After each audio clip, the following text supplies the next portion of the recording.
friendly introduction to Lambda Calculus. And I'm not sure how friendly this actually is. So that's sort of strike number one. It also advertised me as a homotopy theorist. Now you might wonder, what on earth homotopy theory has got to do with the Lambda Calculus? If you want to know the answer to that, you'll have to participate in the homotopy type theory reading group, which you can ask me about later.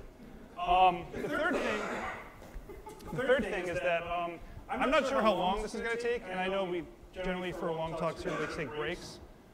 So I guess when people get tired, issue an interrupt, and then I'll tell you how much time I think I have left. I know there's enough stuff here, so that's all I want to do tonight. Okay. So first we're going to talk a bit about mathematical logic in general. Okay. And then we're going to go back to roaring 1800s. Does anybody know who this is? If you do, just say his name. Hmm? No. Frege, yes. Frege. Does anybody know who this is?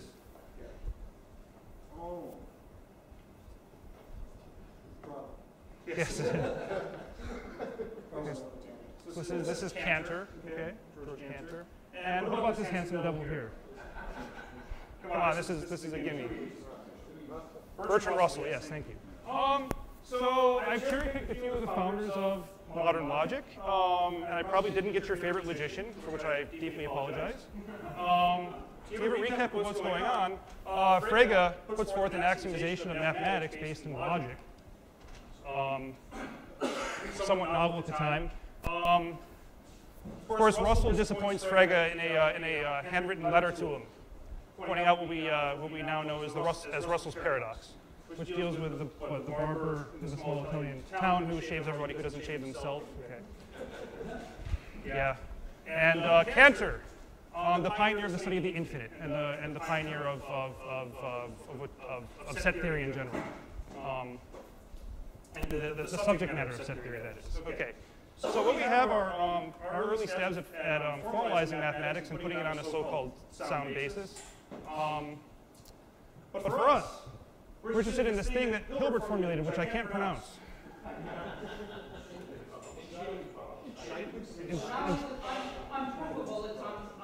It's unpronounceable, yes. It's unpronounceable, yes. There's Hilbert right now, probably thinking about this problem, which I can't pronounce. He's got his tablet. This is actually an early Apple product. Think different. So what it means, roughly speaking, given a mathematical statement, is there an algorithm that will compute a proof or a refutation of that statement? Okay, it wasn't exactly stated that way, but that's sort of the thrust of it. Okay, and wouldn't that be great? Because then mathematicians would be obsolete. Now, I've left academia, so now I no longer feel any sort of protectiveness about the profession, so obsolete them all. So what's interesting right now is actually there's no formalization of the notion of algorithm, okay?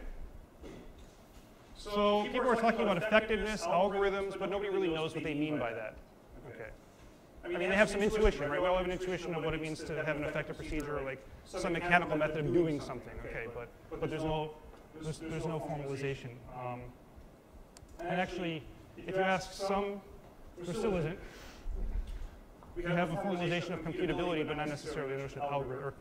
We now have a formalization of what a computable function is, but we don't really have a formalization of what an algorithm is. Okay. Take your favorite algorithms textbooks and look for definitions and see what you get. Okay. So we're going to fast forward a bit and skipping lots of nice history and lots of development to sort of zero in on the subject matter at hand. Schoenfinkel, the unsung hero of combinatorial logic, doesn't like bound variables. If that doesn't mean anything to you right now, then don't worry about it. But he defined something, because of his hatred of bound variables, he defined something called the combinatorial logic, and that essentially defined a system of combinators that's equivalent to the SKI system, which I'll actually define later in the talk if you don't know what that is yet. But it's some formal system for logic based in this notion of combinator, higher order function. And basically all you can do is apply them to each other or form them, or form terms involving them. Okay. But we'll define that in terms of the Lambda calculus, because that's what this talks about. Now, Haskell Curry also did this roughly contemporaneously and independently to tackle this beast called substitution, which was sort of a loose end, for instance, in Russell and Whitehead's Principia Mathematica. And it continues to sort of be whenever you read a mathematical logic text and somebody describes substitution, they sort of, there's always a little bit of hand waving, okay? Really, substitution, all it means is what you do in grade school, where if f of x is equal to x plus 3, and you want to apply that to something, this is also beta reduction, but I'm getting ahead of myself, then you say, well, let me use the number 2. Oh.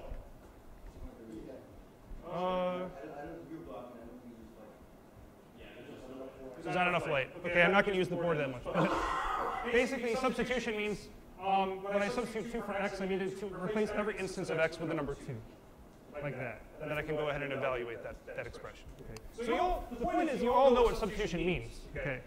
You all know what it means. Formalizing it is tricky, to put it in purely formalistic terms. And this was sort of a bugaboo around this time in the late 20s.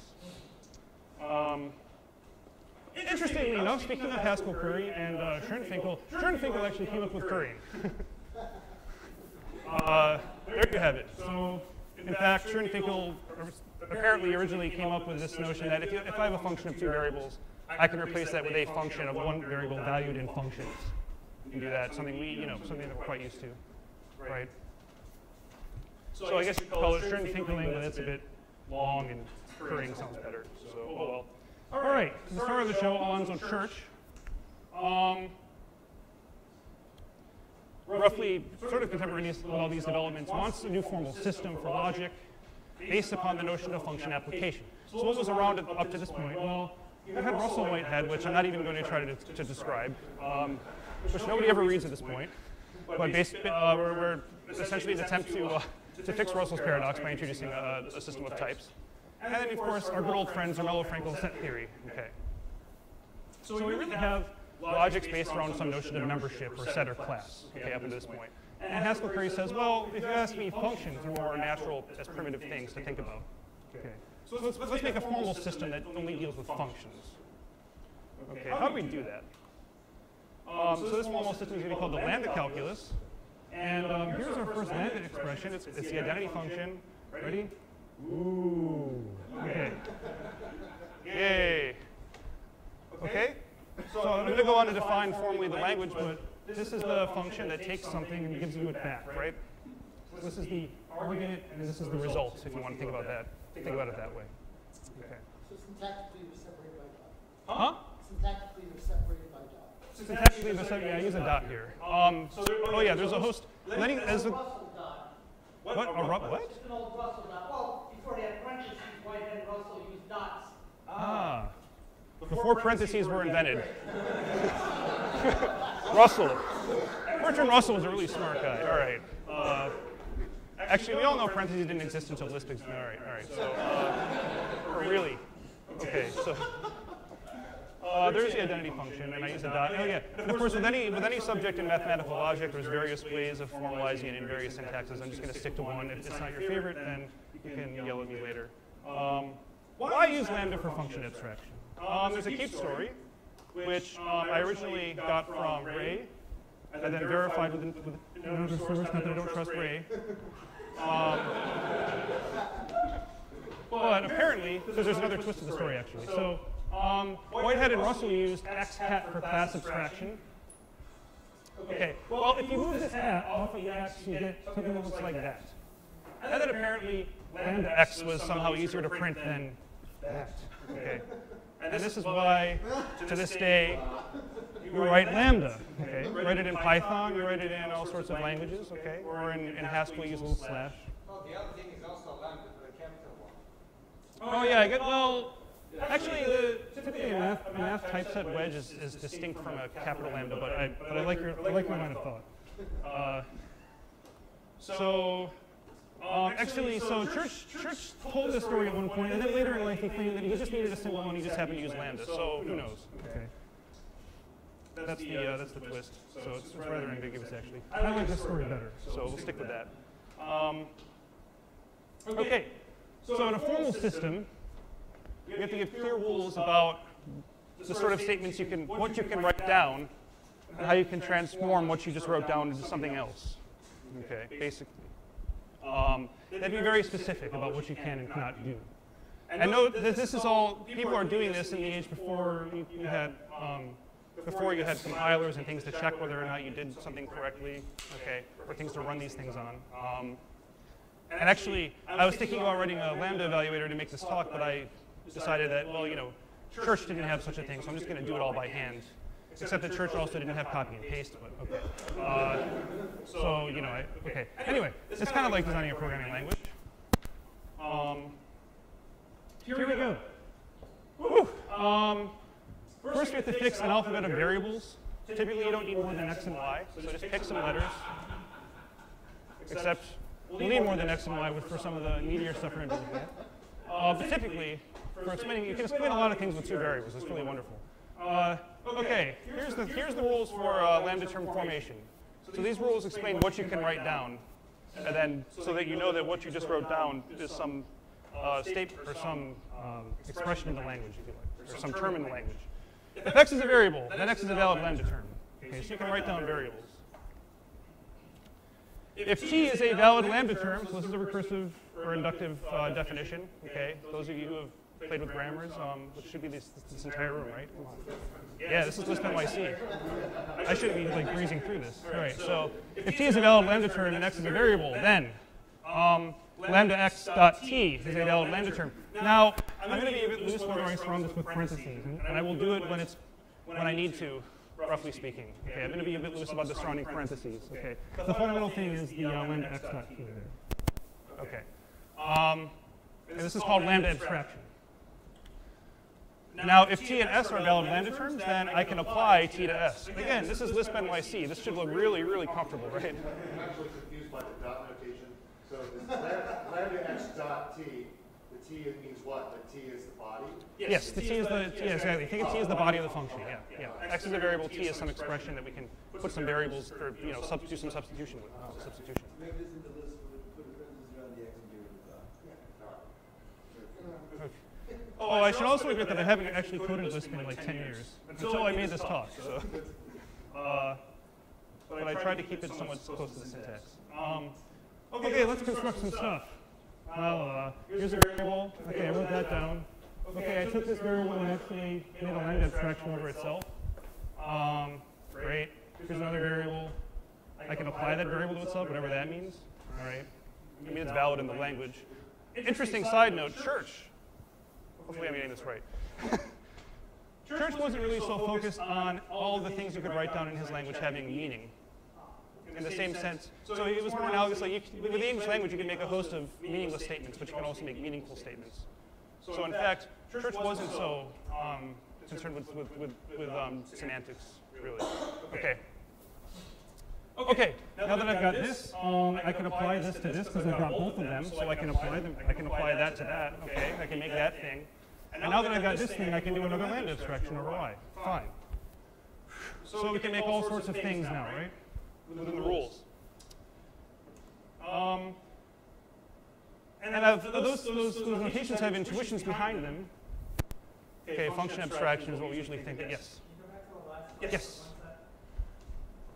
Did I make it? Oh, I don't guarantee that all my parentheses are balanced. So, I know how seriously this community takes this parentheses, so I deeply apologize for.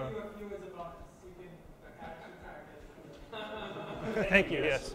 Maybe like plus or minus like 5 parentheses for the talk, and then if it's beyond, good. Okay. So at this point, these are just typographical rules. These are just rules for writing things down that are valid. I'm just giving you some rules. Whether Whether or not they mean anything. Okay. Yeah. So there's just a bunch of scribblings on paper. Until I give you rules for manipulating them, which is sort of the proof theoretic perspective on what meaning is, in a sense. Proof theorists like to write formal systems down and then have rules for manipulating one to another. Model theorists like to take the formal systems and map them to some set of something or some mathematical object and give them meaning. Okay. But we're going to stick to this perspective because that's sort of how it was developed. I'm sorry. And these rules will be called generally the reduction rules of the language. So we have formation rules and we have reduction rules. Okay, in a sense. That's what's going to comprise our language. which is quite different from, for instance, Tarski's definition of truth, high-dimensional Tarski for J, and or something like getting meaning from something like denotational semantics. In fact, denotational semantics turned out to be a difficult problem for the Lambda calculus, and I may or may not talk about that later. So here are the rules. There are 3 of them, kind of symmetric to the 3 formation rules. Not really symmetric, but at least there's the same number of them. What is symmetry anyway? Cardinality, right? Some of them. All right. So alpha equivalent says I can rename, and I'm going to just give you my goal is to give you the gist of these and then sort of formally define them. Although you see that they're not really formally defined, but hopefully enough. Alpha equivalent, renaming variables. You can rename variables and functions and see how that works. You already know how that works. Beta reduction. You have to define what application means. Okay. How does function application work? And eta conversion, which basically says that 2 functions are the same if they do the same thing to their arguments. I put the same in quotes. Sameness is also an elephant in the room here, which I'll gradually talk more about. But let's stick with this. Actually, you already know all these rules sort of intuitively. You really already know these rules intuitively. So, yes. You say do the same thing. Yes. Does that mean they have the same output or value? Precisely. Yeah, I'm going to talk about that in a bit. Given the same inputs, they produce the same outputs. Yep. Alpha equivalence lets us do this, for instance. We say that lambda x dot x is the same as lambda y dot y. They're both the identity function. Okay, I just rename variables, for example. Generally, alpha equivalence lets us rename any bound variable. So what is a bound variable? It's something that gets bound by a lambda. Okay, that was recursive definition. It's something that's acting like a parameter. Okay, it's a variable that, yeah, has been captured by some lambda. Okay, so in fact, this variable is bound by this, if you like. If there were 3 variables, that wouldn't necessarily be true? We'll talk about free variables when we talk about beta reduction. But alpha equivalence deals with, I have a lambda abstraction, and I can convert, I can rename bound variables. Okay, we think about this a lot as programmers. This is a fictitious language in which I missed a semicolon. But it doesn't matter because the language is fictitious, so that's fine. Here I've got some global variable x, and I've got a function that takes 2 parameters, x and y, and returns x and y. And of course, we all look at this and say, well, you know, this ought to print the number 7, really, not the number 4. Okay? We sort of do this in our brains as programmers all the time, right? So it should be equivalent to something like this. So I rename x and y to a and b, and this function does the same thing. Okay. Still missing the semicolon. Actually, this is trickier than it sounds, just doing this. For instance, we want lambda x dot x alpha equivalent to lambda y dot y. But we do not want lambda x, lambda y x alpha equivalent to lambda y dot y. Okay? Okay, that's bad. Why? Why do I want? Let's think about what these things mean. This is a function that takes a parameter x and returns a function that takes any parameter and just gives you x back, whatever it was. So this is a thing that produces constant functions. Okay, and we're going to meet this later in a few concepts. This is the function that takes anything and gives you the identity function. Okay, so they're different things. And we want our language to reflect that, or our intuition about that. So again, the first takes a value and produces a constant function at that value, while the second returns the identity function no matter what's passed to it. Okay. So we don't want that. We don't want those to be alpha equivalent. So basically, what you have to do is say, okay, well, you can change x to some other variable as long as the variable you change it to is not bound somewhere deeper in this expression, in the body of that function, roughly speaking. Okay.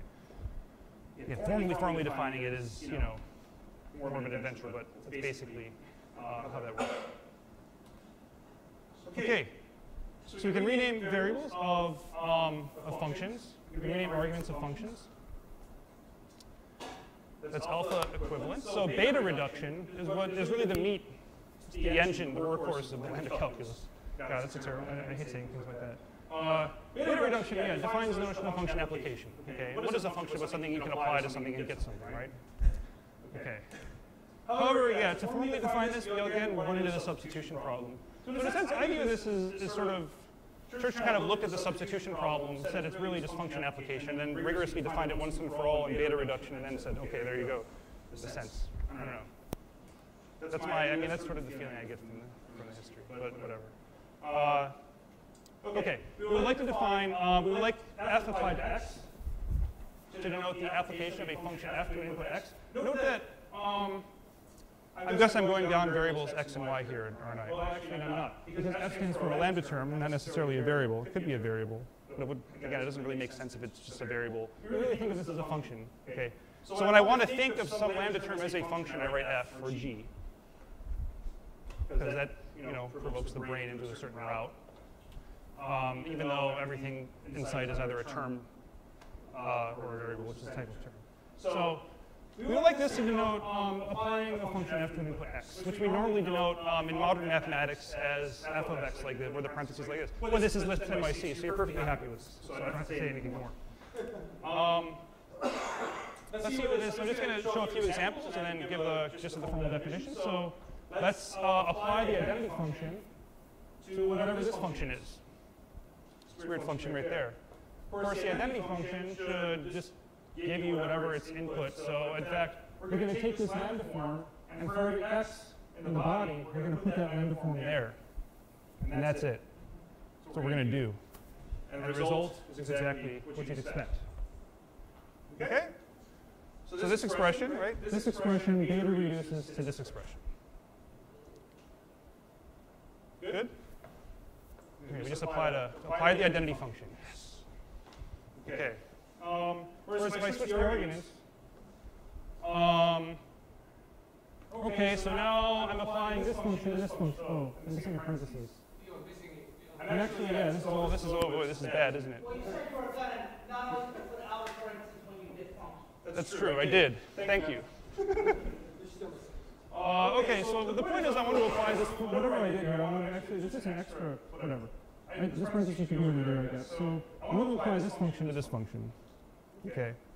So wherever I say y, I'm going to put lambda x dot s in this expression right here. And that looks like that. Again, if there's something lostly, if you don't see how this is working, now's a good time to raise your hand because we're just going to build on this. Like, we're going to build on it. So I took lambda x dot x and substituted that for both of the y's. So now I have lambda x dot x applied to lambda x dot x. And now I can hit that with another beta reduction, because that's an application. And if I apply the identity function to the identity function, I get the identity function. So that's two beta reductions.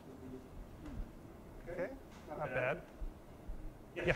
So this doesn't only allow you to substitute, it also lets you remove the outer lambda. Oh yeah. So that's what I mean by right. You're substituting in time. Let me. Okay. Yeah. Speaking of that, this should be clarified in the next slide. Okay. So we formally define beta reduction. So okay, suppose this is a valid lambda term with TNS valid lambda terms. I guess by definition that's heaven. And x a variable. We can beta reduce this to this, which means the result of replacing. So we're taking every x that appears in this term t, wherever x appears, and we're going to put s there. Okay. So we're going to find every x and say, okay, there's an x. Put whatever there. Okay, put that there. Okay, that's it. That's it. And this is the common notation for substitution in logic. Okay, it just means I think I got it right. Did I reverse it? No. Got it right. Good. Got something right. Good. Yes. Take every x and replace it by an s. Okay. So that's the lambda. So this rule makes that lambda go away exactly. That's so. By this rule, we can just discard the lambda and do that substitution. Beta reduction. That's what it is.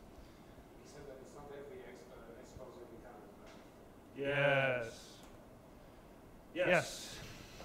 What if our usage of very so we run into similar problems as we did with alpha equivalence. I have a great example. Maybe not so great example, but an example nonetheless. Here's T and S. T, I just wrote that down. Lambda z, and then this x y. Okay. I didn't say that this had to appear anywhere there, right? According to the valid rules of formation of my language, that's valid. Okay, I just wrote it down. Whatever. It's a constant function that returns that lambda term. Yeah. And I'm just going to let s equal z. so beta reduction says that, okay, I'm going to apply x dot t to s. So I put in, so what I do is I write down what t is in this expression, and then I'm going to apply it. So here's what t is. So that means that, hang on, there's a typo here, sorry. No, this is great, okay. I get really dizzy up here. So for every x, right, we're applying this whole form to z. So for every x, I'm going to put a z in. That's what we're doing. And the result is simply that. There's one x there, and it got transformed to a z. Ooh, all of a sudden z is being used. Right, z is now somewhat dependent on the parameter. Whereas if I did alpha equivalence first, so right, alpha equivalence, I start off with t as lambda z, blah, blah, blah, blah, blah. So now I change all the z's to a w, as I can. If I do that first, well, gee, if I beta reduce alpha equivalent things, I should get the same thing. It's just, I mean, unless we're in crazy town. So, in fact, look. If you do this reduction now, now we have z unused, basically as an argument. Z is a free variable still, what we call a free variable, because it's not bound by anything. Okay. So in fact, this is a constant function that returns the lambda term zy, whereas the thing on the other side is a function that takes something and then returns the term with that something right there, and then the free term y right there. Okay. So they're different. They should be different things. Yeah. Sorry. Yep. Okay, let me know when I can go back. Actually, these slides will be posted too, so. Okay. I don't know if I'm getting ahead of the game here, but yes. You got issue with substitution. Should you only substitute the three instances of x and t? I think I did that. So t, yes. So no, I'm going to get to that. I think. I didn't really yet. I know you get to the. Yeah, x is free in t. Okay, yeah, sorry. Can I? Okay, so we're in a quantum superposition of slides. Okay, so the point is, you have to be a little bit careful how you define beta reduction. So we need to ensure that there's no free variable in s that gets bound when you put it in t. Right? X, sorry. This was an x, it was z. Z started out as a free variable, it wasn't bound by anybody. Then when you put it in that expression, something became bound. Okay? So sort of changed the meaning of things. So you can't have that happen. So you have to disallow that. Okay.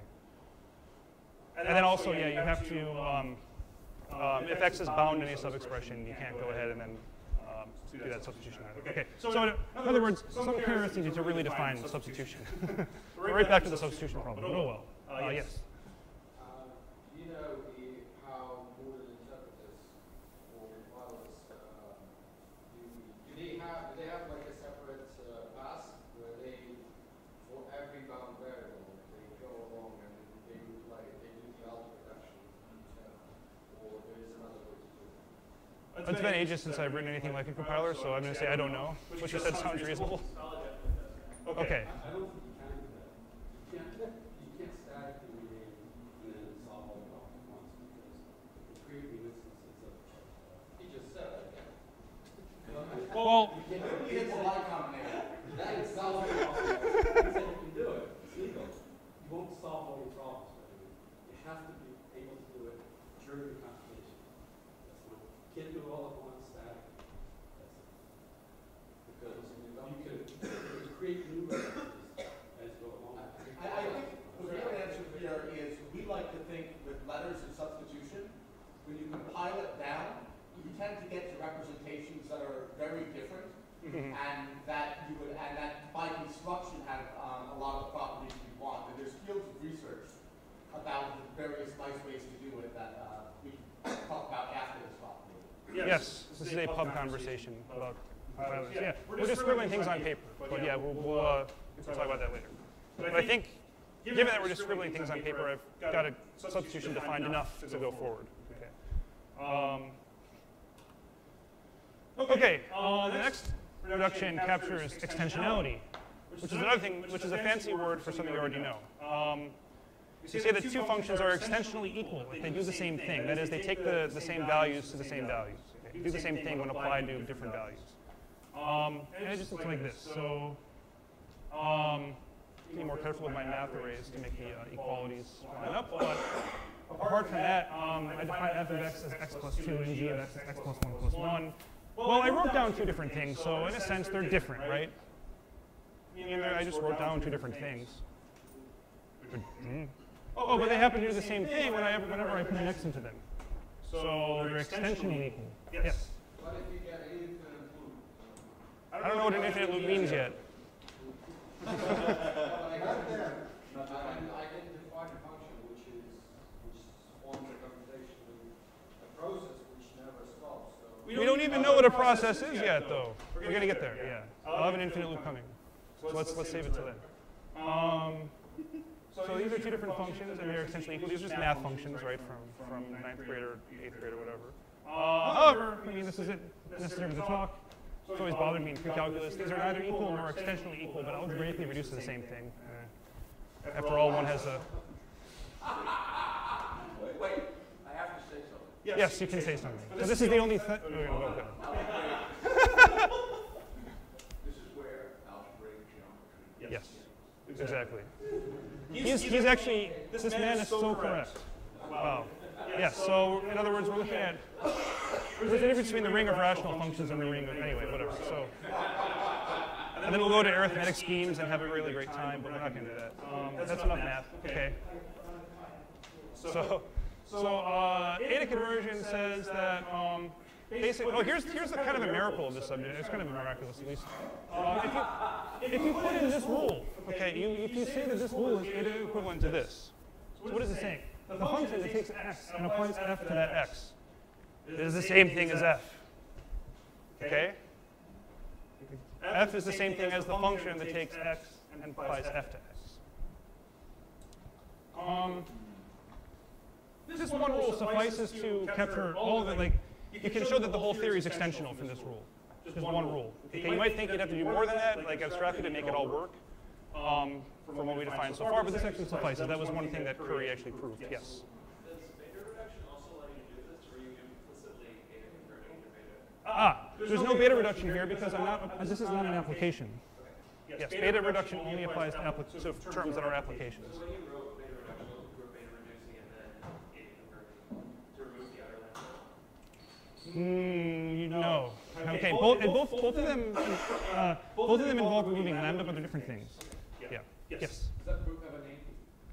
Yeah. Is it the I think it's on a slide. I think it's on a slide towards the end of the talk. is that the isomorphism thing? What is this called? Is this part of the? Is this was this a step in the Church-Rosser theorem? I'm trying to remember. All right. Okay. Yeah. What's in a name? Yes, Church-Rosser is that it's confluence. Yeah. We'll talk about it. There's some high-minded slides at the end when we're done mucking about, which are going to be great.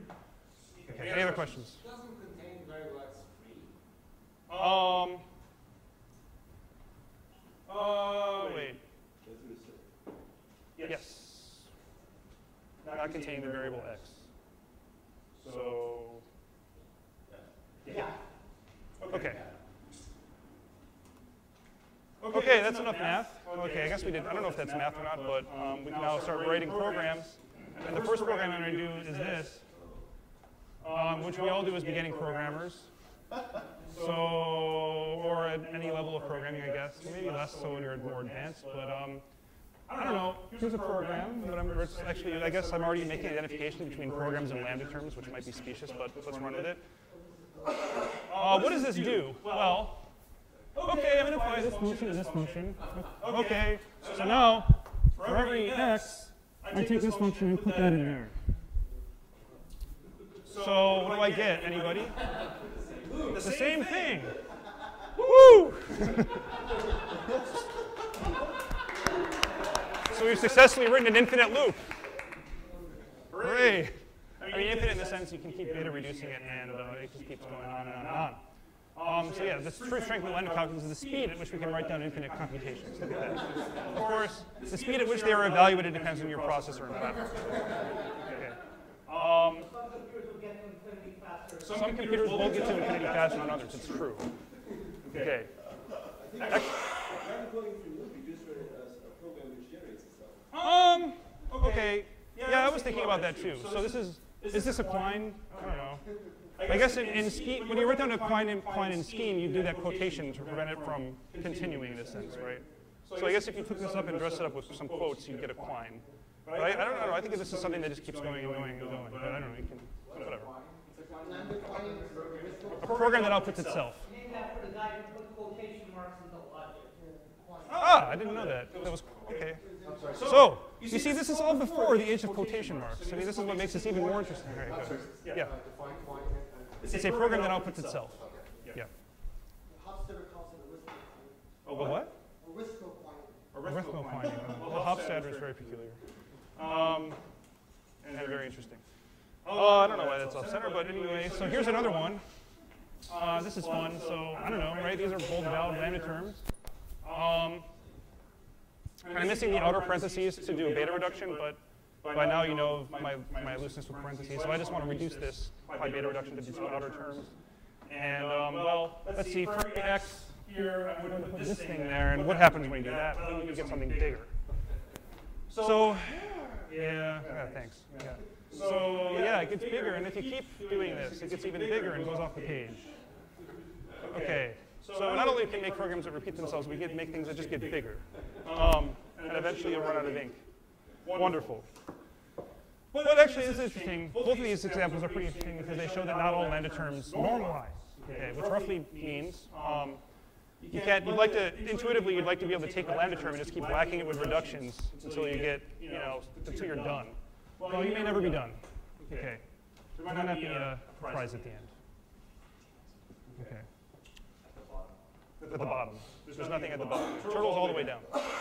Okay. All right, so now we've successfully written some non-terminating programs, but we'd like to do more interesting things than that, probably. So I'm now going to define numbers, Booleans and conditionals, and recursion. And once we do that, we can do anything, right? Hopefully. Good enough.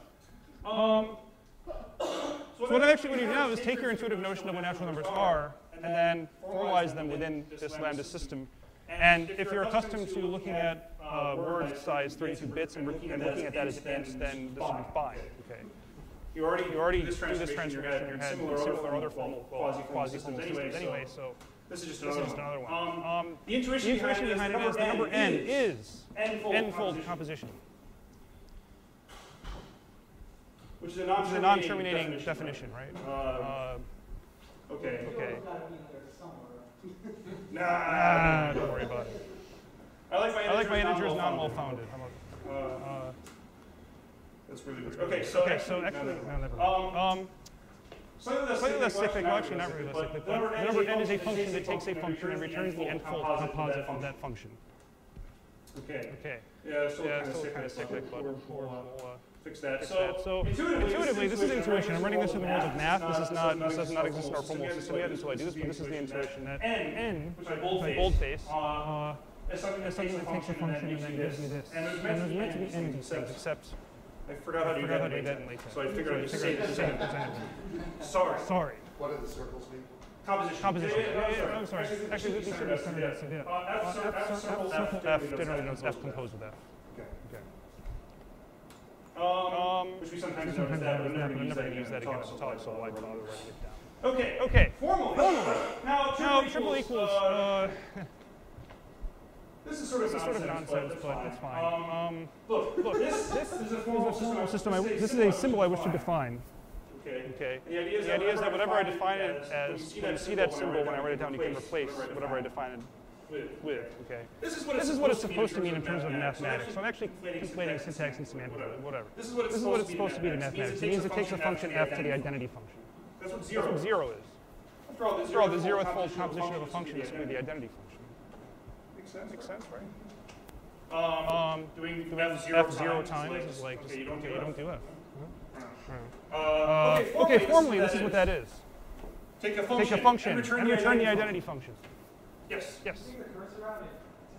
Oh, I'm sorry. Oh yeah. Sorry about that. Yeah. What's that symbol? What's that symbol? Yes. Okay.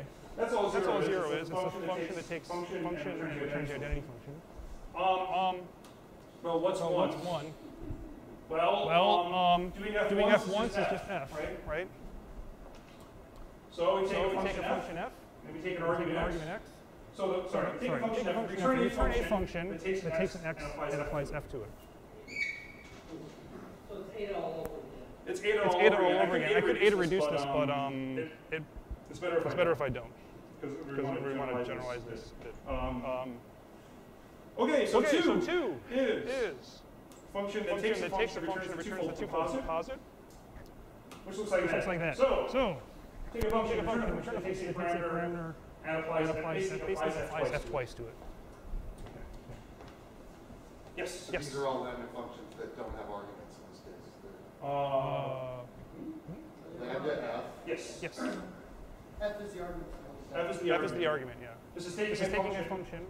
Oh, Sorry, this is taking something we think of as a function. Taking a lambda term, really. Yeah. Taking a lambda term we think of as a function from our intuition. Sorry, yeah. And gives you a function, whatever this turns out to be. Okay, yeah. I'm just going to keep calling them functions because you have to think that way. But then gives you that. Should we say that, because f must be a variable syntactically here, but the intent is that it will be a function? Yeah, so that's why I said, I mean, x and, okay, so I fixed some nice alphabet of variables and then, yeah. So, I'm going to add f to my set of variables. Any variable that I start using, I'm just going to add to my set. I didn't rigorously define the set of my domain set of variables, but you could do that.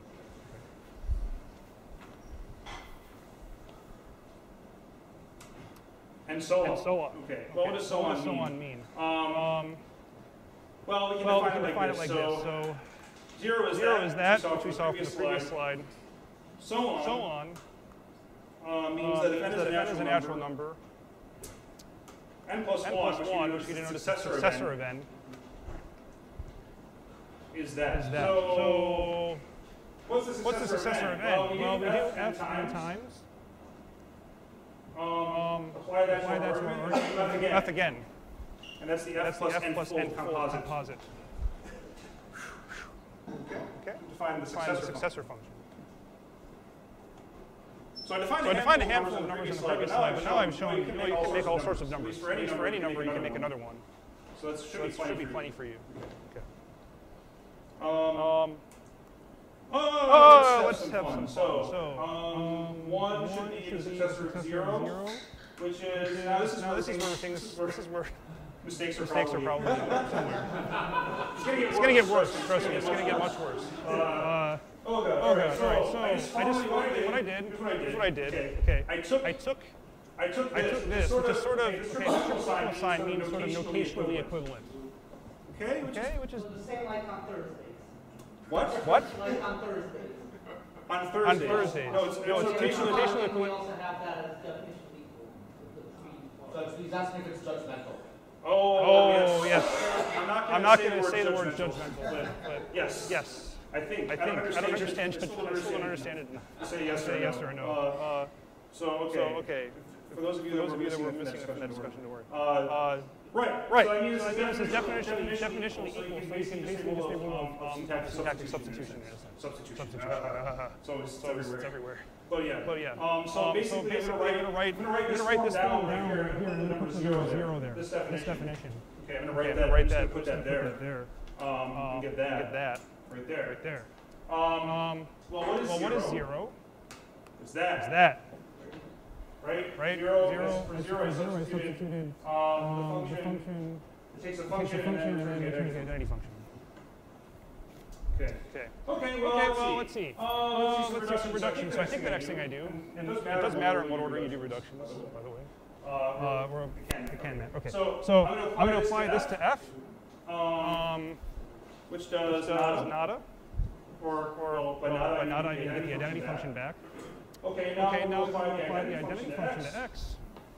And lo and behold, I have lambda f, lambda x, applied to x. This is exactly what we defined as 1 from the couple slides ago. So far what I've shown you is at least consistent. So far it looks good enough. I'm just showing you the bits that are, and then the inconsistencies. No, I'm just kidding. Yes, that looks good, doesn't it? Okay, probably the only one that's actually correct, but let's see.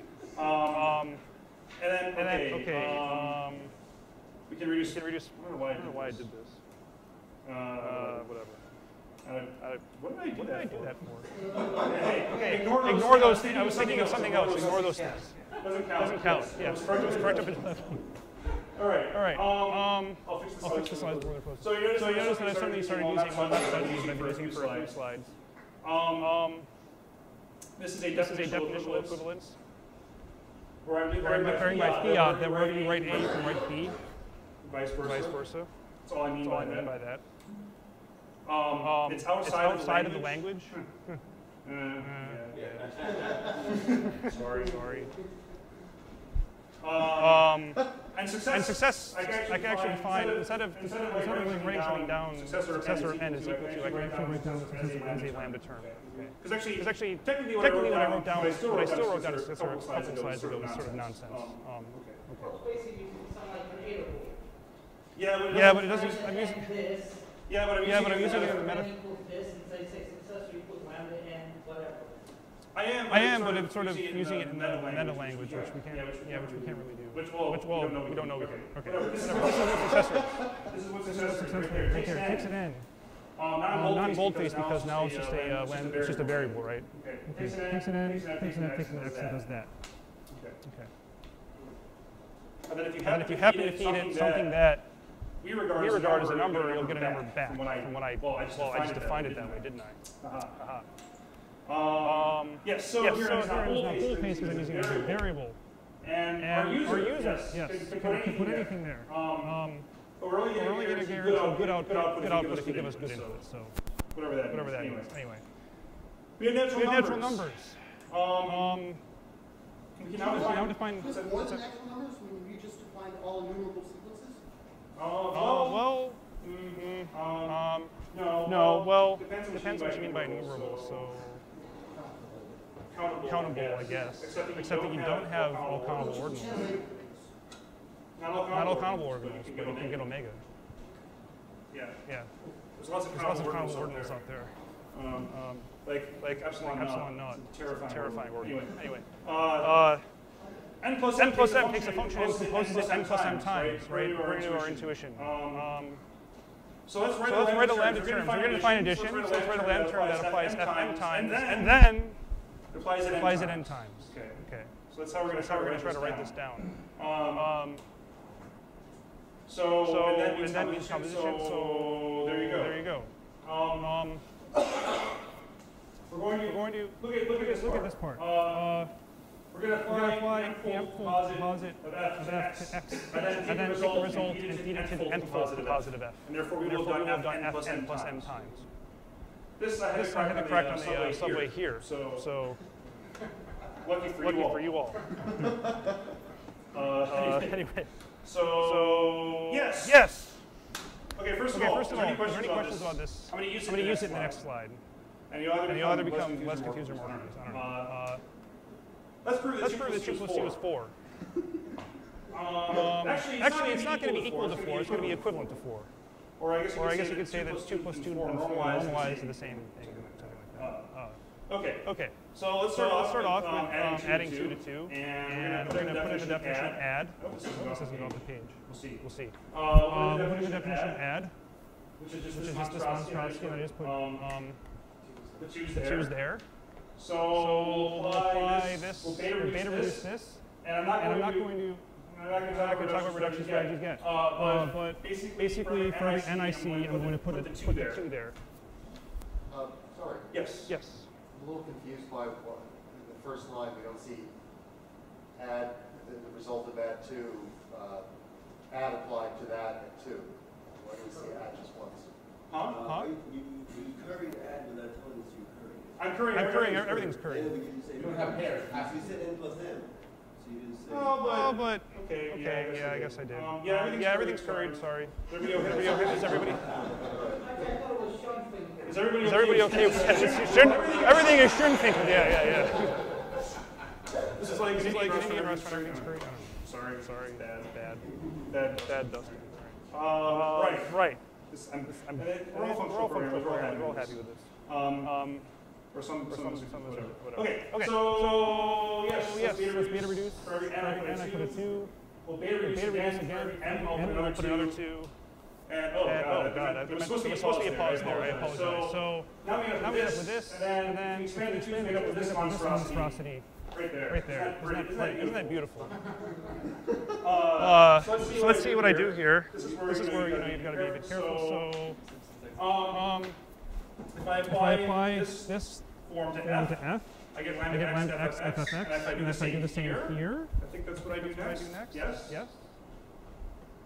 So far, so good. Now what am I going to do? Yes. Now I'm going to apply this term to this term. So for every x, I'm going to put in this guy right here. Okay? Actually, no, I'm not going to do that. First, I'm going to reduce this. That is, I'm going to apply this function to this x and simply get that back. So f of x. Now I'm going to take f of x and put it in there. And then I get 4. Thank you. Okay. So we've proven that 2 plus 2 is equal to 4. Whitehead and Russell took 100 pages to do it. It's true. Whitehead and Russell, you have to take about 100 pages. Yes, a long time to prove it. So we're already ahead of Russell. We're already doing much better than Russell and Whitehead. Good for us. Okay. All right, what about multiplication? Well, easy. Let's skip to exponentiation. Oh yeah. Well, exponentiation is actually easy. I'm not doing Ackermann's function. Sure. I should have done Ackermann's. That would have been fun, right? I'm going to do something cheesy. You're going to be disappointed. I'm sorry. Anyway. N times m is the function that returns the n times m-fold composite. So you sort of make the mth composite of f n times. So this is in my mind. Which looks like that. Take the mth composite. Make that n times, and I'll multiply that to my x. Okay. So actually, if you're following along at home, really difference between addition and multiplication is sort of where you put the parentheses, right? I mean, multiplication is generalized addition, so and of course, we all know it's all about the parentheses, right?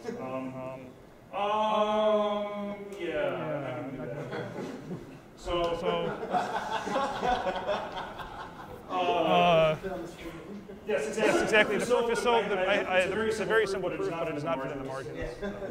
Can't do it. So you can do that if you want on the train ride home. Exponentiation, I don't know. This English sentence is probably terrible, and I should just give it a formalism, but let's see. You get n to the n, apply n to m. What is that? Y? Okay, so m takes a function that returns the m-fold composite. Now we take the m-fold composite of the function that takes a function that returns the m-fold composite.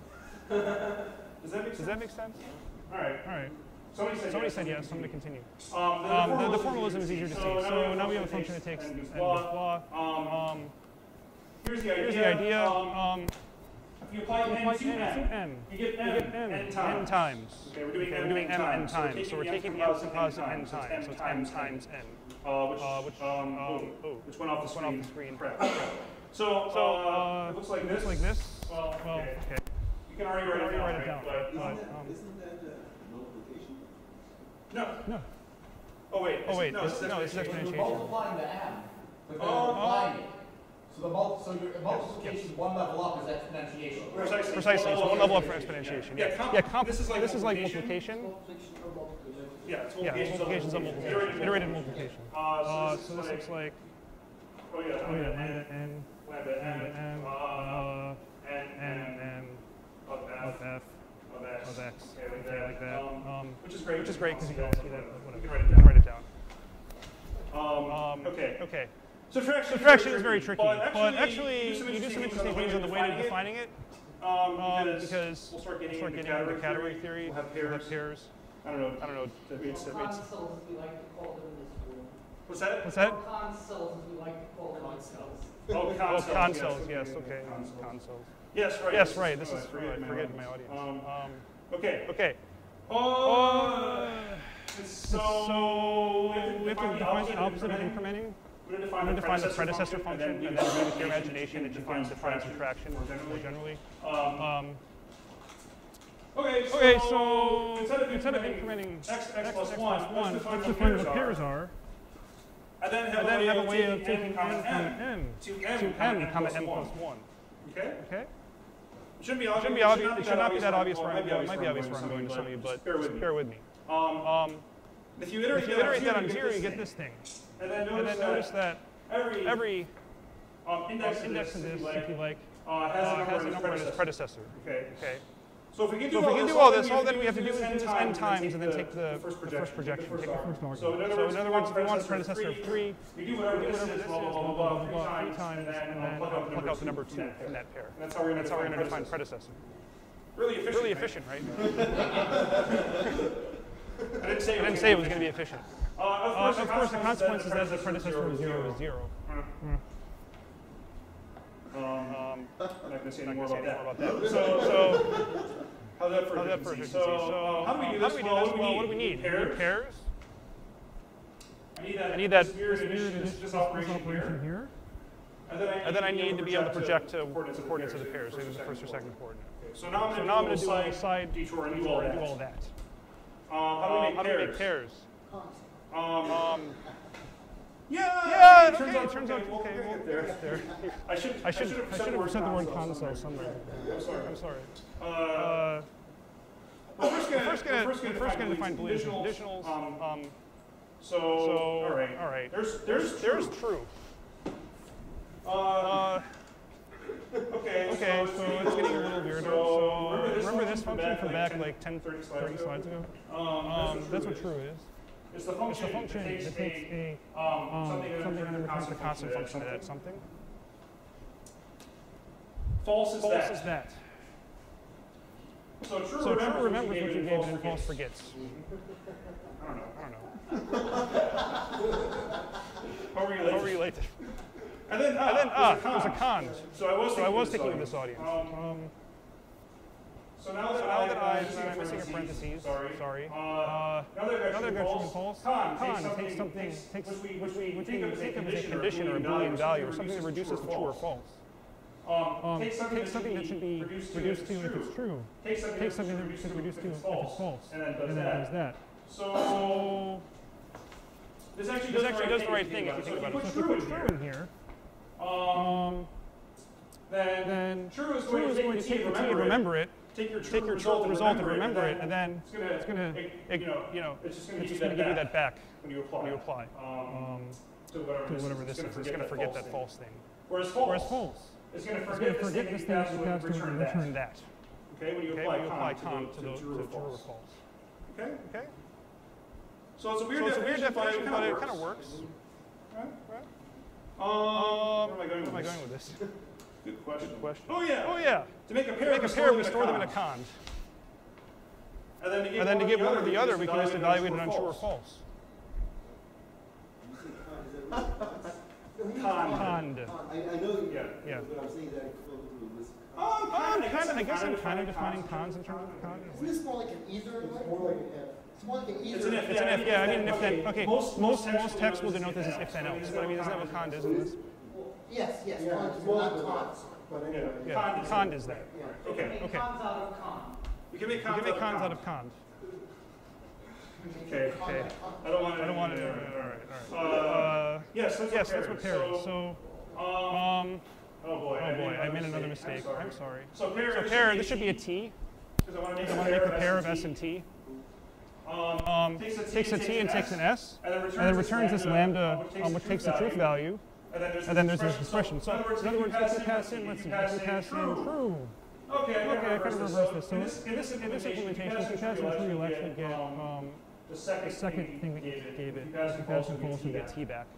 So you probably would want to reverse that. But is your true value is actually car and your false value is car? Oh yeah, that's a nice way of thinking of it. Seriously, I mean, you can't actually get both elements of the pair at the same time. What does that at the same time mean? You can duplicate it. You can duplicate, yeah. You're not mutating it, it's just the term. You can apply it 4 times and get whatever you want 4 times. So in a sense, what I've done here is define products. One value or the other value. Yes. Although it's not really either. Either's or sums, right? So this is really just products. Really. Go back to the con definition? Yes, Yes, I can. I think that's. Isn't your con definition is exactly the bed? Is what? Is what? Isn't your con definition is exactly the bed? And he's just reversed the order of arguments to it. Why would If you? you put I made a mistake. then get pair.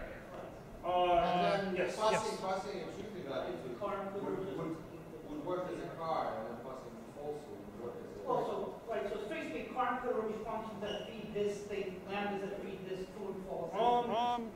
Right. In this case, the condition comes before the true and the false, semantically in our heads, right? But we want something that takes two things, and then takes a condition, right? right? Yeah. So we're sort of making a con that remembers environment, I guess. Yeah. And of course, F is equal to T here. Sorry. At least these are all sort of minor so far. Nothing sinking the top. So I guess it's like using closures to store stuff. If you want to think of it that way, but whatever. Oh yes, my pair increment function. So I'm going to call pair increment. So I take the second. I take a pair.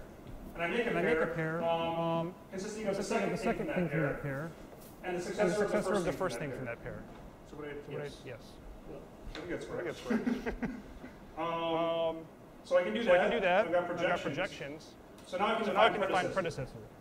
What do I do? I take the nth-fold pair of the pair 0, 0, and then take the first argument of it. Take the first element of it.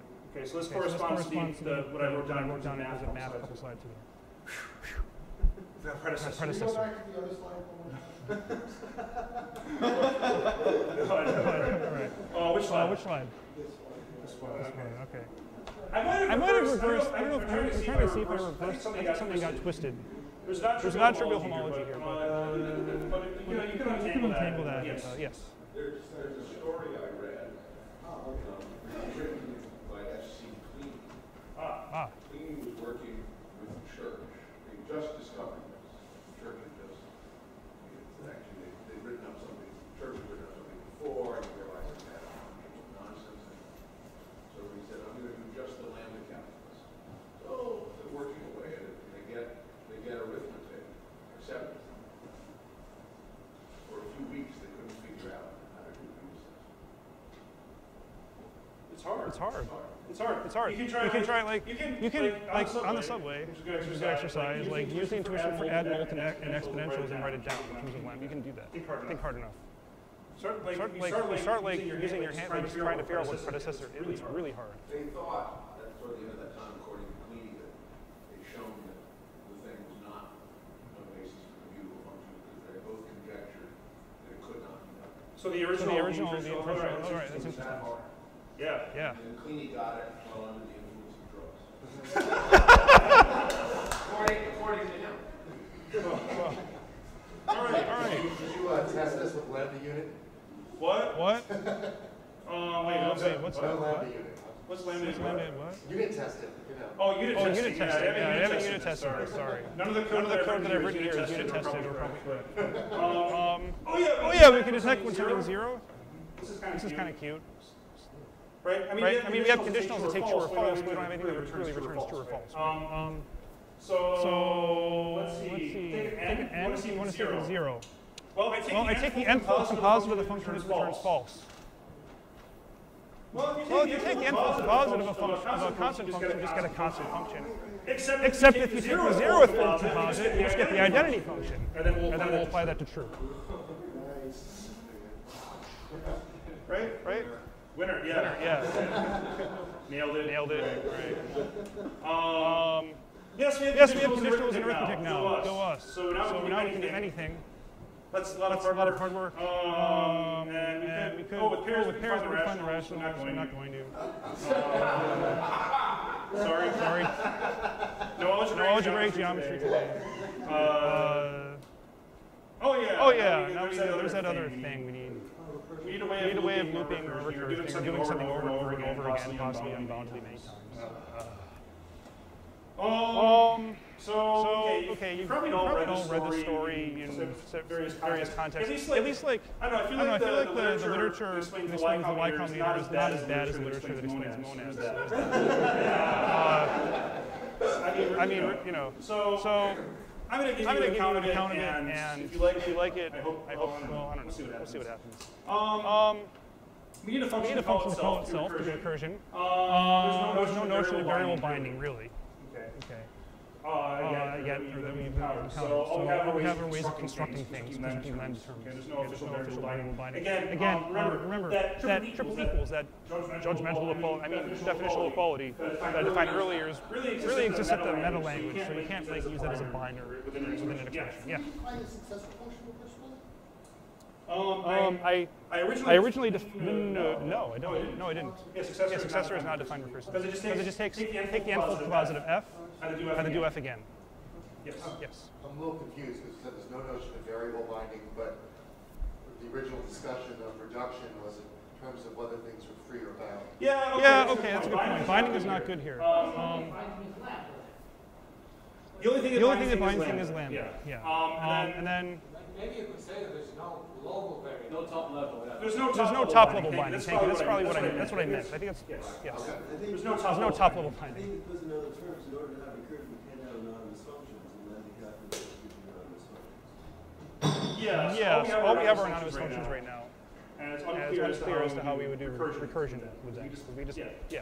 There's no top level binding. I like that. I'll change this slide. How do we do this? Well, here we go. Okay, so we've all heard of this. It's It's not, not, in fact, in addition to being a venture capital company, it's also a mathematical object. It's also a lambda term. That's right. Now you know where they got it from. Okay, there's a bunch of explanations, and here's one of them. So yeah, the Y Combinator is like a burrito. So half of you know Haskell.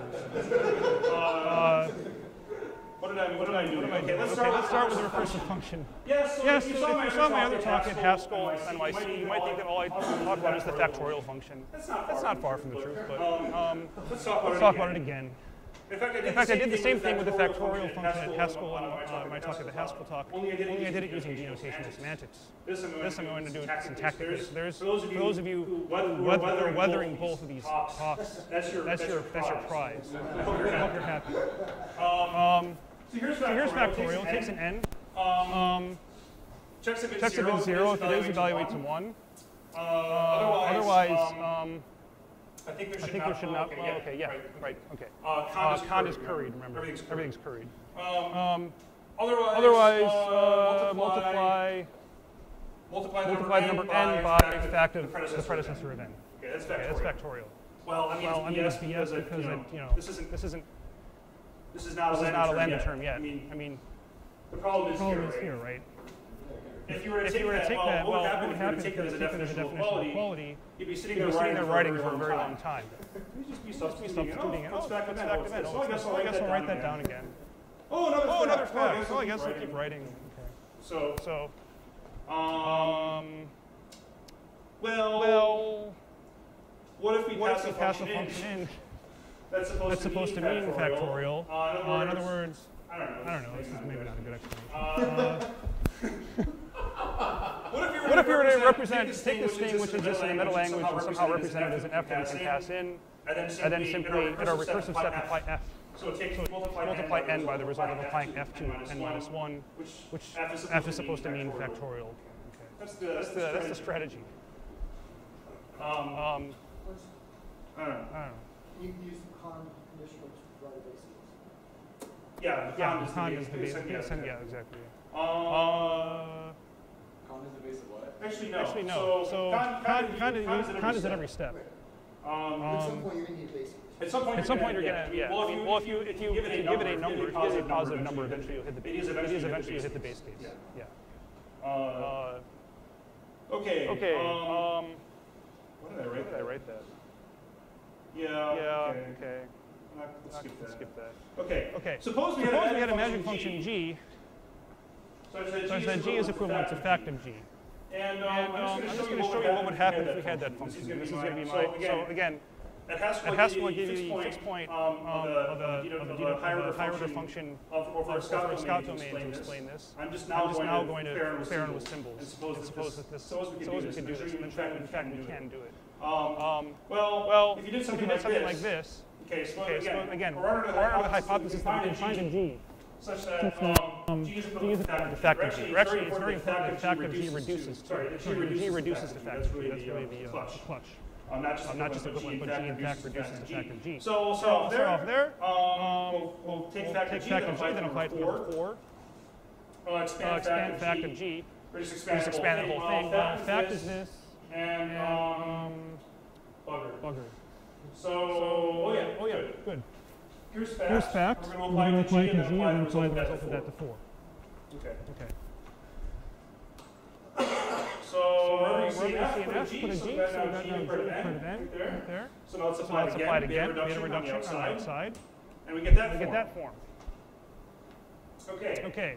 I'm skipping again. This is not at the level of rigor that we showed 2 plus 2 is more before, but I'm sort of using symbols, but at least this way it fits on the slide. So Con is going to go ahead and say, well, 4 is not 0, so we're going to get this term. We do that reduction. Right there. What's that going to do? Well, pred 4 is really 3. I'm just going to write it as a boldface 3 because we know what that is now. But G reduces to fact of G. We do that again. Ready? G itself reduces to fact of G. So we can continue. Yeah. How do you like that? Pretty good. Magic G. It's pretty good, right?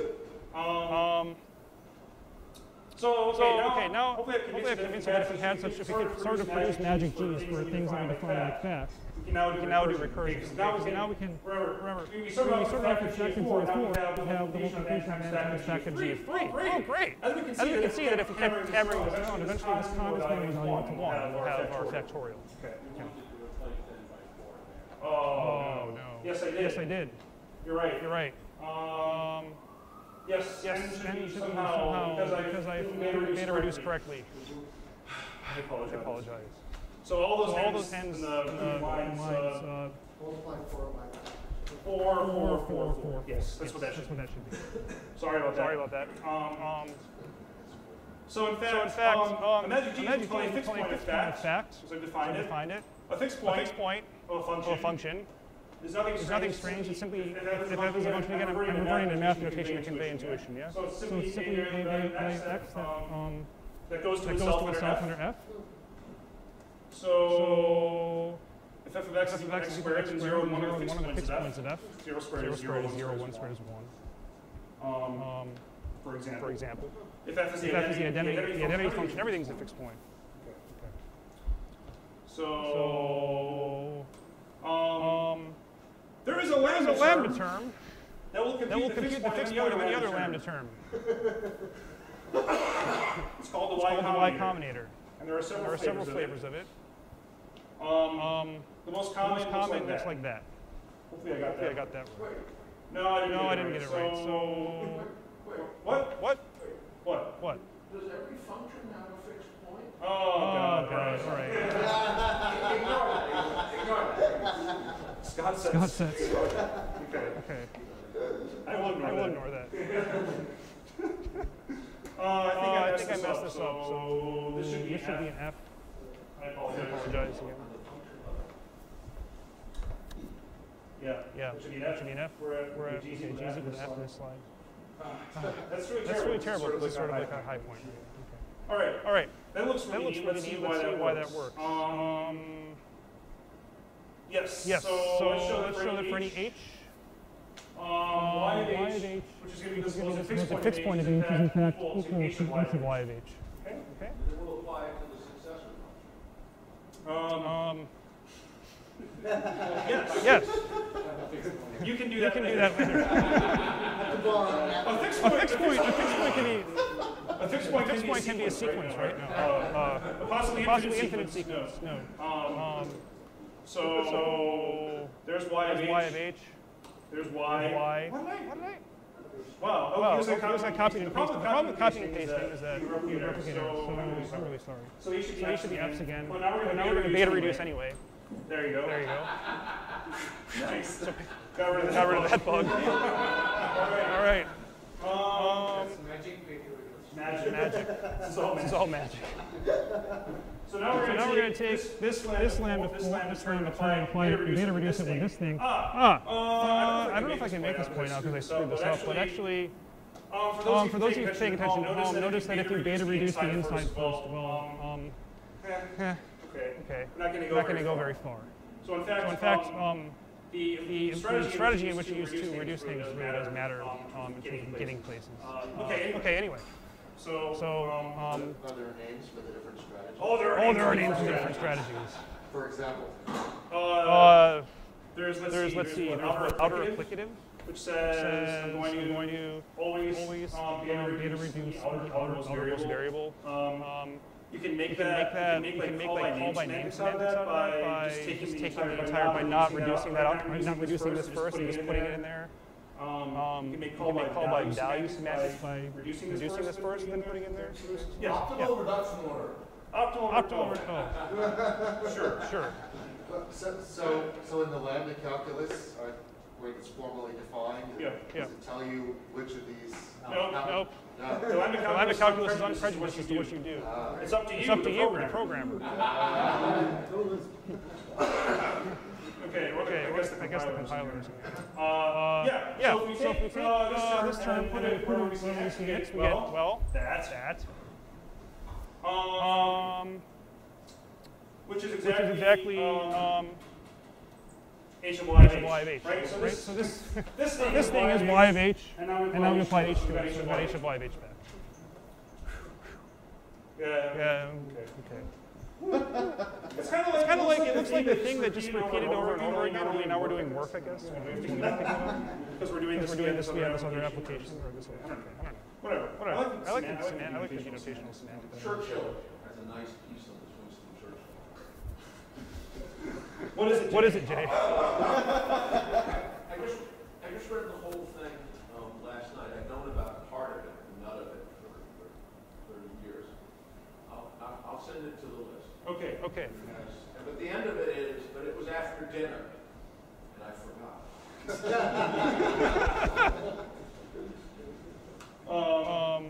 So there you go. So we really define factorial in 2 steps. You write this down, call it fact prime, and then we apply y to that and call it fact. And now we can use definitional equivalence of non-self-referential way, which is go us, and we get a factorial function. Is it So let's apply it to successor. No. Is it fair to say that if we did so, the answer would suck a whole lot? Yes. You'd be in big trouble. This gets into the churches. So church, remember, write down nonsense. Here's a language, you can write down nonsense in it. You can write down nonsense in the English language.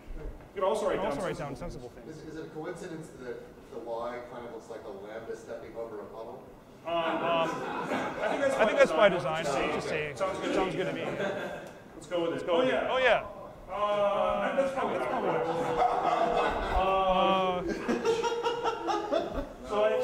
the reduction strategy I used here was copy paste.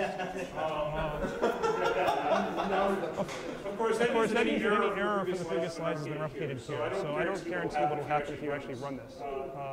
In fact, I'm missing a lambda n at the very top. So yeah, I screwed something up. But anyway, there should be a lambda n at the very top. Missing a pretty printer first of No, wait. I'm not missing a lambda n. That's the thing applying the y combinator is there. This is the y com. This is whatever. Okay. I don't know. Go back a slide. Yeah, you want to check this? Yeah, ready? This to this. Okay. What was the look like the back quote or something, or the prime? That's a prime. I don't mean that to be a logical operation. I mean that to be a notation thing. Fact prime, the prelude to fact. Fact is the sequel to fact prime. Where fact prime gets really angry and recurses. Okay. Okay, so we're out of the high-minded part of the talk, and actually we're almost done, for those of you who are bored. Not a moment too soon. So let's discuss some properties. I'm not going to prove these, but maybe BS about why they're true. The Church-Turing thesis. Okay. Suddenly, my thesis may mean, well, there's a theorem here, but we're also going to make a statement. So Turing, of course, has Turing machines, which probably a lot of you have heard of, another formalization for computation. And in fact, given a Turing machine, you can represent it as a lambda. And given a lambda, you can represent it as a Turing machine. Okay, so you can do that. So there's an equivalence between things you can write down as Turing machines, you can write down as lambdas. I'm sorry. Yeah. But just, a little weak in English. This means it can be any of them, or all of them. Yeah, you can convert it from one to the other freely. Isn't post-conditional? Huh? Post-conditional? Probably. Yeah. Email post conditional. Post-church Turing correspondence theorem. Oh, wait. Well, post was basically doing right with grammars. Right. Grammar, making sure, grammar type. I missed grammars. How did I miss grammars? See, I got recursion theory in, but I missed. Sorry. There's more general versions. Okay, but they're not only saying that these things are equivalent, but then they go ahead and say that any algorithm that performs a computation can be expressed in that, which is sort of a statement of, well, because we haven't really defined algorithm yet, have we? So we're taking these formal systems and saying, well, that's what computation is. So it's not only a theorem, but it's a assertion. Okay. Well, just a bigger thing is that people try to define, all the systems try to define algorithm. Hey, what do you know? They all actually happen to be. There's that sort of lends credibility to this, right? That you have all these different systems that came about to express computal functions, and they turn out to actually be equivalent. So I guess you can count that as evidence for the Church-Turing thesis. But again, the Church-Turing thesis is not a mathematical theorem. It's all nature. You don't What is? I don't. There could be other forms of computation haven't been determined. I don't understand what laws of nature are. So. In the hypercomputation, people argue that there are things more powerful than this. Yeah. Okay. So is everybody satisfied? So we'll take the rest of the discussion to the bar. There does not exist an algorithm that decides whether or not two arbitrary lambda terms are equivalent, which implies by the Church-Turing thesis that there's no lambda term that decides whether two other lambda terms are equivalent. There would be some reductions. This whole phrase was slow on? Yes, sorry. There does not exist an algorithm that decides whether or not two arbitrary lambda terms are equivalent. Well, Not one that works for all pairs, right?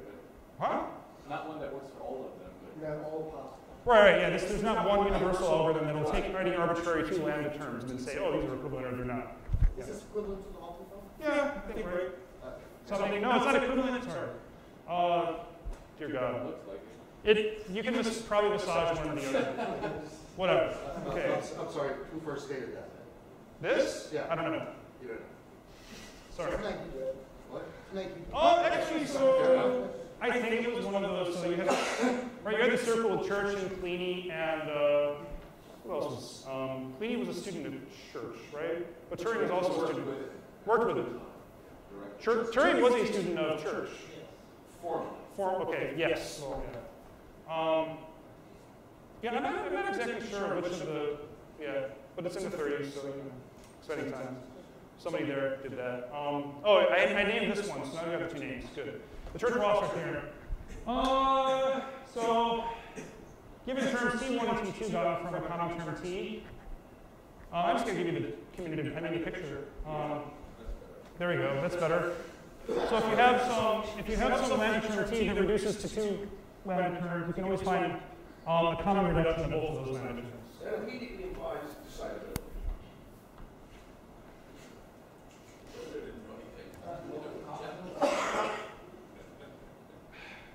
Only if every lattice has a minimum, I guess. No, whatever. I'm gonna get you. That's why I should have not done the Heinemann stuff. Right? No, this is good. All right. Because it's unexpected, right? Right. Yeah. Okay. This is called confluence, by the way. There's a formal name in terms of everything. We have an equivalence relation here. Yeah. By reduction. So we don't have normalization, we have confluence, but This also shows that if a term is normalizable, then it's unique. Or if a term has some normalization, then they all converge. If there's a convergence, then there's one of two equivalents. But not everything converges. Okay, so now we're going to go. I'm not going to do this SKI calculus in depth, but I'm just going to define these combinators. So these combinators are defined in terms of, so here's our friend truth, right? Here's the identity function. And here's this weird thing S, which we'll get into in a slide. And actually, if you take these combinators, if you take SK and I primitive, roughly speaking, with the notion of application, you have a logic that actually can import any lambda term into it. It turns out to be an equivalent logic. So it's called combinatory logic, because we have combinators. Yeah, I was wondering why I and K suddenly are called combinators when they were something else. What were they? Well, the identity and... Oh, yeah. Well, good point. So I guess the combinators, we think like informally it's something that takes a function and gives you another function. Well, another way to look at it is the lambda term that has all only bound variables. Yes. Thank you. That's excellent. Yes, a combinator definition. Good. Lambda term only bound with the all variables bound. Okay. You know, you can define it without the notion of variable at all. Yes, you can. Well, you can axiom. Yes, you can take these. You can axiomatize these things and never. By the laws of their. Precisely, you can do that. I'm not going to, but you can. Exactly. Schoenfinkel. This is sort of that's what Schoenfinkel originally did. Yes, good. So it connects. This talks on what is connects. Okay. Yay.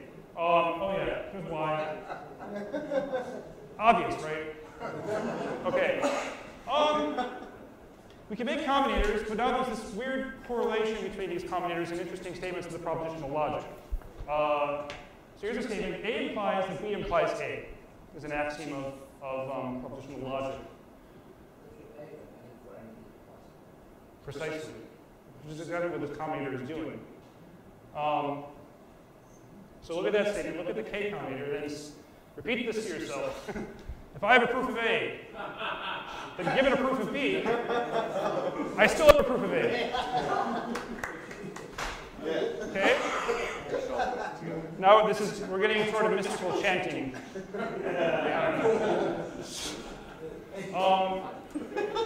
This axiom. Whoa. Yeah, okay, there should be another parenthesis here. If A implies B implies C implies that A implies B implies A implies C. Oh, God. That one's good. Like that? Yeah. Oh, good. For those intuitionists, that's good. I'm glad to make you happy. I'm going to show the ones bad. So we think about this S combinator.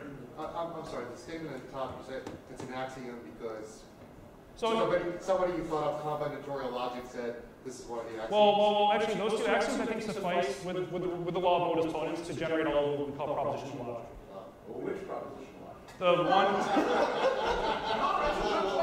Yes, it's a good question. The one that I'm talking about right now. And that's a good answer. Yes, go ahead. It does not suffice to give you the laws of classical logic. There's one more, Pearson's axiom. But it does suffice for things like. Yes, he said this is all the axioms. Yes. Right. Right. Yeah, you cannot deduce the law of excluded middle from what I've given you. HOTT. Right. This is close to the underlying propositional logic of HOTT. Yes.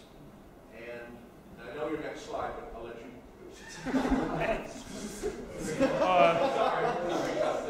So here's the S combinator with variables. I think I did this. This is hot stuff. This is hot stuff. If I have a way F. Oh God. Sorry.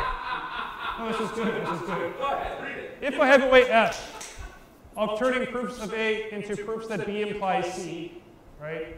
Proofs of A to proofs that B implies C.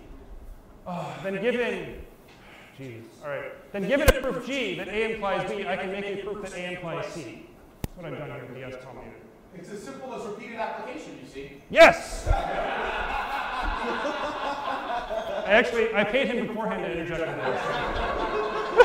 Wait, you need one more axiom for the standard minimal intuitionist logic. I'll tell you what it is. Okay. A implies A. But you can. That's all there is. Namely, the identity function exists. Well, you can get I from S and K. SKK is I, right? I think these together with the rules of with the rule of modus ponens allow me to get A implies A. I think. All right.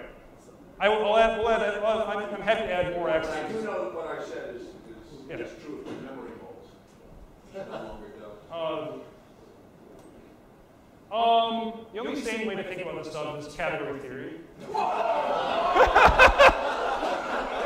withdraw my statement. I thought the next thing was going to be, so if you think that the arrow means there exists a function from the types. Okay, go ahead. All right, yeah, I'm not going to say that. That's what I'm sure you did. This is like that object. So I think this sort of corresponding to, say A is the set of all, okay, I guess I'm saying set, but that's okay, right? A is the set of all proofs of proposition little a, B is the set of proofs of proposition little b, then what I've given you, is an element of this thing, whatever element means, okay? Or I've given you something that inhabits this type. So can you just say what looks like exponential notation is? Oh yeah, so in terms of sets, I think of this as functions from B to A. This is functions from A to functions from B to A. Yeah. So in other words, it's the same like the other equation. It's the same idea, only you might not work with the category of sets. Yes, so that's in nice categories, like including the category of sets, is equivalent to that. That's actually Curry-Howard-Lambek too, right? And then, yes, so that would Curry. And the letter, okay, so the point is this thing contains the first projection by the universal property of products. Okay, I'm sorry. And then we can map that over to, because that exists, we know that this is inhabited and therefore true. From my perspective. Right, that's what I just said. Again, this is for easy stuff, we're almost done. The correspondence between lambda expressions. So I've sort of waved my hands with this correspondence between lambda terms because I was using the combinators, but those defined includes lambdas. Logical formulas from the propositional logic, or in general, you can become more general than that. In certain circumstances. And objects and categories. If you don't know the word, hopefully some of you know what categories, but if you don't know, that's okay. This is called the Curry-Howard-Lambek correspondence. Okay, but I just sort of waved my hands around the Curry-Howard-Lambek correspondence in a couple of instances. So, hope you enjoyed that. Thank you.